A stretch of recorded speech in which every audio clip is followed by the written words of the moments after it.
Thank you for meeting with me today, Jenny. I just have a few questions I'd like to go over with you in regards to your job and get your insight on a few things, if you don't mind. Give me one moment to look at my notes. My first question has to do with time limits, time restraints, the time that we give you to do your projects. What are your thoughts and insights on that? Restraints. Oh boy, yeah, we all have so many projects that we're juggling that sometimes the restraints or the time limits that we are given to do those projects get overwhelming, and I'm not quite sure always how to handle that situation or what to do about it. What do you think? I can totally sympathize with you about the time restraints, having so many projects to do and not feeling like you have enough time. I would just suggest that when you have a long list of projects you have to do the one you enjoy the most first, so you could get some joy out of it. Then go on to the next projects that you don't find as challenging or as fun. But remember, in between each one, try to relax, rejuvenate, and do something in between the projects so you don't get overwhelmed and overtired. I mean, it could be as simple as standing up, walking around your cubicle, walking to the drinking fountain, and then what I like to do in between the projects is get a big glass of cold water, chug it down, and it really rejuvenates me. So this brings me to my next question. How can too much work affect the workplace? That's a great question. So that can go hand in hand with not having enough time. Too much work, you can feel overwhelmed, underappreciated, overworked, and then morale drops. Morale drops, then you start getting tested with each other. You get tested with each other, tempers fly. It can really affect the productivity of a team. Good point there. When we do get overwhelmed and stressed, it can be really easy to take it out on each other and have a bad attitude. What I like to do at that time is to ask myself a few questions. One, what is out of my control, which is this project I was given. I have no control over it, so why worry about it? Why fuss and make a point about being angry about it? It's my project. Two, what do I have control over? I've got control over my attitude towards this project. I could be upset and angry about it, or I can be positive and say, yeah, I can do this project.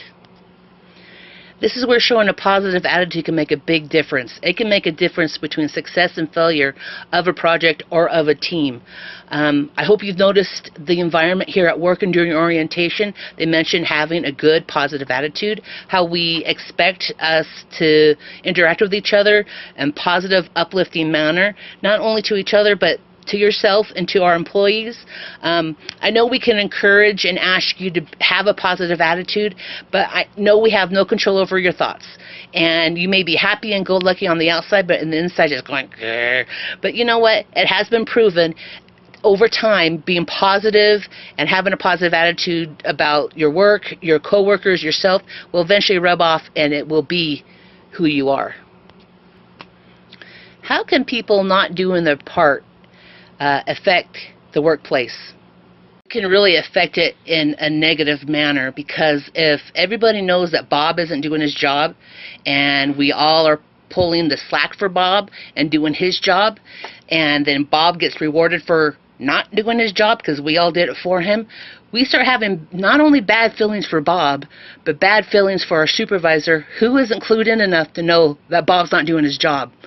So that being said, no one wants to be a whistleblower.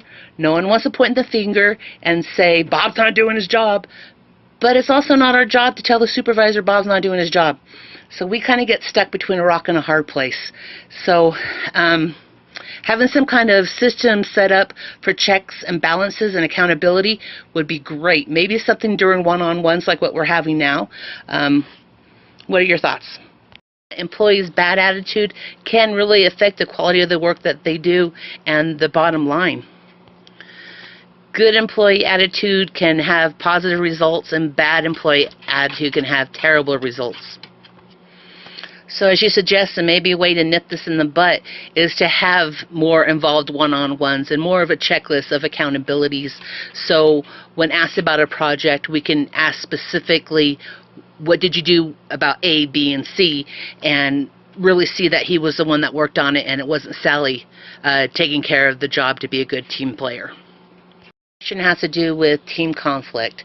How can conflict between a few employees affect the work environment, or even between a group of employees? What are your thoughts on this?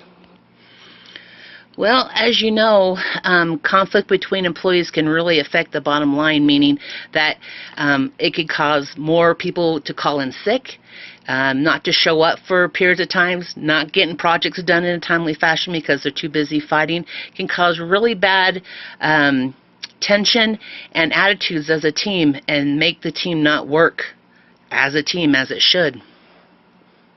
Employee conflict is the number one reason for people to quit.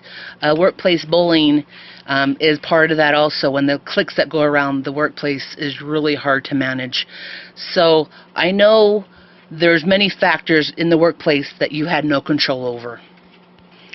So you didn't get to choose your coworkers, you didn't get to choose what team you're on, you didn't get to choose who your team leader is, and you don't even get to choose the project that you work on. That all being said, you didn't have much choice in the situation that you're in. So what I found has really helped with all that being said is to give the team a common goal, a common end game, I guess. A shared mission, a shared project, and then common ground. I still like to encourage individuality. Everyone was hired for their specific strengths, and they're important to the team. The best way is to focus on what everyone has in common. They chose to get hired at this place. So as long as they decide to still work here, they'll be on this team, and they're part of this team. More or less, we're all in this together. We must depend on each other and be good teammates. That means if Sally feels like she's doing more work than Bob and she's pulling 100% of the weight, she's not truly successful and not truly doing teamwork until she's sure that Bob has the help that he needs to be successful. That's part of being a good team member. We all must do our assigned role to make this team successful. That means if Sally has a time restraint and she has a project that's due, you back her up. You help her get her assignment done. She's successful. She gets the attaboy. And then when it's your turn, you go to her. She becomes the person you go to for help. You become each other's go-to people. She's successful. You're successful because you're helping each other out. That's what being a part of a team means. All that being said, we can only strive to be a good team, and I'm hoping with more of these one-on-ones we can get together and brainstorm some more about strategies that help our team be successful. Thanks again for your time, Jenny.